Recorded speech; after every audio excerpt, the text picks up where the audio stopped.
அன்பிற்கினிய ஆசிரியர் சொந்தங்களே, வணக்கங்க.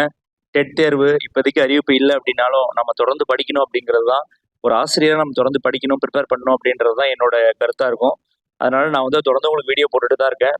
அறிவியல் பகுதியிலையும் சமூக அறிவியல் பகுதியிலையும். இப்போ சயின்ஸில் அழுத்தம், இந்த ப்ரெஷர் இருக்கு இல்லையா, அது சம்மந்தமாக 6லேருந்து 10 வகுப்பு வரைக்கும் ஒரு முக்கியமான 25 கொஷின் தான் எடுத்துகிட்டு வந்திருக்கேன். சும்மா ஒரு வாட்ச் பண்ணுங்க, அப்படியே அவ்வளோதான். ஓரலகு பரப்பின் மீது செங்குத்தாக செயல்படும் விசை எவ்வாறு அழைக்கப்படுகிறது அப்படின்னு பார்த்தீங்கன்னா, அழுத்தம் என்று அழைக்கப்படுகிறது. ஓகேவா? அப்போ அழுத்தத்துக்கு பாருங்க, அடுத்த ஈக்குவேஷன் பாருங்க, அழுத்தம் ஈக்குவல் டு விசை பை பரப்பளவு அப்படிங்கிறது தான். அழுத்தத்தின் எஸ்ஐ அலகு என்ன? அழுத்தத்தின் எஸ்ஐ அலகு பாஸ்கல். ஓகேவா? அல்லது newton by metre square, NM per ஸ்கொயர்னு சொல்லுவாங்க. இதுல பாஸ்கல்ன்றது ஒரு 1 மார்க் தான். நான் மார்க் பண்ணியிருக்கேன் பாருங்க, newton by metre NM power -2, இதுவும் ஒரு 1 மார்க் தான்.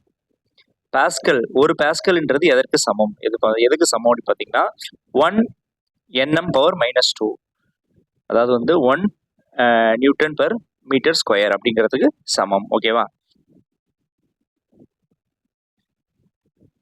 வளிமண்டல அழுத்தத்தை அளவிட பயன்படும் கருவி எது? பாரோமீட்டர். அதை கண்டுபிடித்தவர் டாரிசெல்லி. ஓகேவா? கடல் மட்டத்தில் சாதாரண வளிமண்டல அழுத்தத்தின் மதிப்பு பாதரச ஸ்தம்பத்தின் உயரத்தில் எவ்வளவு? 76 சென்டிமீட்டர். 76 சென்டிமீட்டர். அப்படியே மில்லிமீட்டர்ல வச்சிங்கன்னா 760 மில்லிமீட்டர். கடல் மட்டத்தில் வளிமண்டல அழுத்தத்தின் பாஸ்கல் மதிப்பு எவ்வளவு? 1.013 × 10⁵ பாஸ்கல். இதை பாருங்க, 1.013 × 10⁵ பாஸ்கல். திரவ அழுத்தத்தை கணக்கிட உதவும் சூத்திரம், அதாவது ஃபார்முலா என்னன்னு கேட்குறாங்க. P = HPG அப்படிங்கிறது அதோடைய வாய்ப்பாடு. திரவத்தின் ஆழம் அதிகரிக்கும் பொழுது திரவத்தின் அழுத்தம் என்னவாகும்? அதுவும் அதிகரிக்கதான் செய்யும். ஆழம் அதிகரிக்க அழுத்தம் அதிகரிக்கும் அப்படிங்கிறது தான் ஃபார்முலா. மூடப்பட்ட திரவத்தின் மீது அளிக்கப்படும் அழுத்தமானது அனைத்து திசைகளிலும் சமமாக விநியோகிக்கப்படுகிறது என்று கூறும் விதி எதுன்னு பார்த்தீங்கன்னா பாஸ்கல் விதி. பாஸ்கல் விதி. கீழ்கண்டவற்றுள் பாஸ்கல் விதியின் அடிப்படையில் இயங்கும் சாதனம் எது? ஹைட்ராலிக் உயர்த்தி, ஹைட்ராலிக் பிரேக்கு, ஹைட்ராலிக் அழுத்தி, அதாவது பிரஸ்.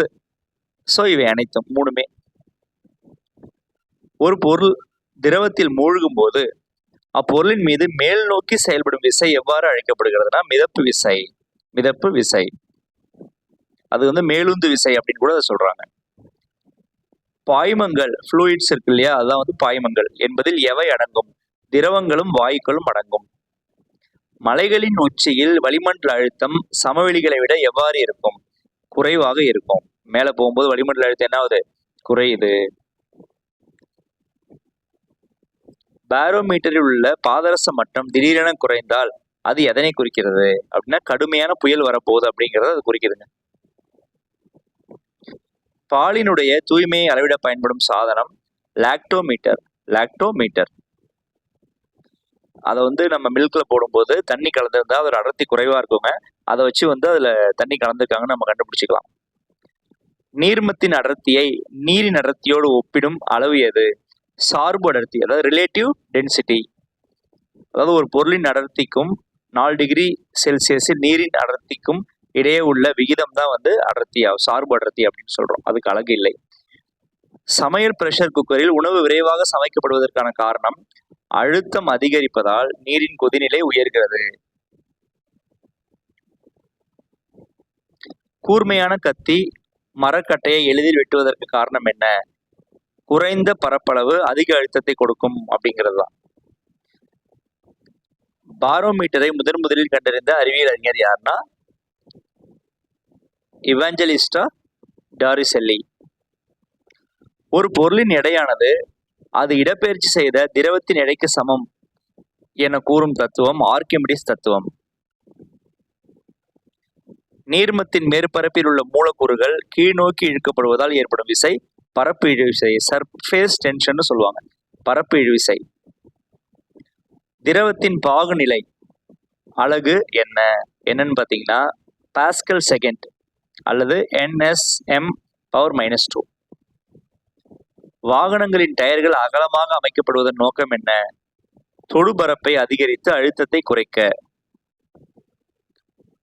மனிதனின் இரத்த அழுத்தத்தை அளவிட உதவும் கருவி எது? ஸ்பிக்மோ மேனோமீட்டர். ஒரு திரவத்தில் மூழ்கியுள்ள பொருளின் மீது செயல்படும் மிதப்பு விசை எதனை பொறுத்தது? திரவத்தின் அடர்த்தி, பொருளின் கன அளவு, ஈர்ப்பு முடுக்கம், இது மூன்றையுமே பொறுத்தது. நன்றி நண்பர்களே. அடுத்த வீடியோல இன்னொரு சயின்ஸ் டாபிக்கோட சந்திக்கிறேன். தேங்க்யூ.